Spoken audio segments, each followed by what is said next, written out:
ഫിനാലയുടെ first task അവസാനിച്ചിരിക്കുകയാണ്. First ടാസ്കിൽ അവിടെ വിജയിച്ചത് അഭിഷേകാണ്. അഭിഷേകിന് 3 പോയിന്റും 2ാം സ്ഥാനം ലഭിച്ചത് അവിടെ സായിക്കുമാണ്. സത്യത്തിൽ 2ാം സ്ഥാനത്തിന് അർഹനായിരുന്നു സായി എന്ന് തോന്നിപ്പോയി. സത്യം പറഞ്ഞു കഴിഞ്ഞാൽ എന്തിനാണ് സായി അവിടെ ഗെയിം കളിക്കാൻ വന്നിരിക്കുന്നത് എന്നൊരു അവസ്ഥയാണ്. അവിടെ നടന്നത് അഭിഷേകും സായിയും തമ്മിലുള്ള ഒരു ഒത്തുകളിയായിരുന്നു എന്നുകൂടി പറയേണ്ടി വരും. അതും സായിയുടെ ദയ അല്ലെങ്കിൽ സായിയുടെ ഔദാര്യം എന്നും പറയേണ്ടി വരും. അവിടെ സായിയുടെ കയ്യിൽ 5 മൊയിലുകൾ ഉണ്ടായിരുന്നു. 3 എണ്ണാണ് അവിടെ അഭിഷേകിന്റെ കയ്യിലുണ്ടായിരുന്നത്.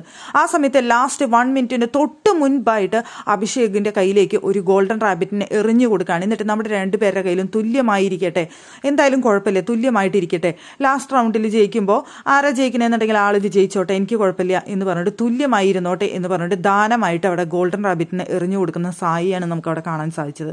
ഭയങ്കര മോശമായിട്ടുള്ള ഒരു ഗെയിം പ്ലേ ആയിരുന്നു എന്ന് പറയേണ്ടി വരും. ടിക്കറ്റ് ഫിനാലെ എന്ന് പറഞ്ഞു കഴിഞ്ഞാൽ അവിടെ ഒറ്റയ്ക്കൊറ്റയ്ക്ക് ഗെയിം കളിച്ചുകൊണ്ട് വിജയിക്കേണ്ട ഒരു ഗെയിമായിരുന്നു. പക്ഷേ അത് ഒറ്റയ്ക്കല്ല അവിടെ ഗെയിം നടന്നത്.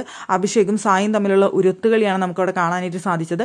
വേണമെങ്കിൽ അഭിഷേക് അവിടെ ഒറ്റയ്ക്ക് കളിക്കുമായിരുന്നു. ഇപ്പൊ സായി അത് ചെയ്തില്ലായിരുന്നെങ്കിലും അവിടെ സായിയാണ് അവിടെ ഗെയിം കൊളമാക്കിയത് എന്ന് പറയേണ്ടി വരും. സായിക്ക് ആ ലാസ്റ്റ് വരെ നിൽക്കാൻ വേണ്ടിയിട്ട് സായി നടത്തിയ ഒരു ഗെയിം പ്ലേ ആണത്. പക്ഷേ ഭയങ്കര മോശം ഒരു കാര്യമായിട്ടാണ് എനിക്ക് തോന്നിയത് സായി അവിടെ ചെയ്തത്.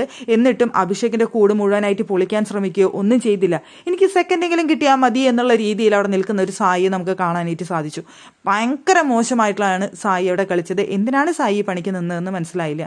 ഒറ്റയ്ക്കൊറ്റയ്ക്ക് ഗെയിം കളിക്കണം ടിക്കറ്റ് ഫിനാലെ എന്ന് മനസ്സിലാക്കിയിട്ടും അവിടെ ഒരു കിട്ടിയ ചാൻസ് കൊണ്ട് കുളമാക്കി അവിടെ ഒരുമിച്ച് നിന്ന് ഗെയിം കളിച്ച് വളരെ മോശമായി എന്ന് പറയേണ്ടി വരും. എന്നാൽ അഭിഷേകിനെ സംബന്ധിച്ചിടത്തോളം അഭിഷേക് അവിടെ ഒറ്റയ്ക്ക് കളിക്കാൻ തയ്യാറായിരുന്നു. സായിയാണ് അതിലേക്ക് വലിച്ചിട്ടതെന്ന് എനിക്ക് കണ്ടപ്പോൾ തോന്നിയത്.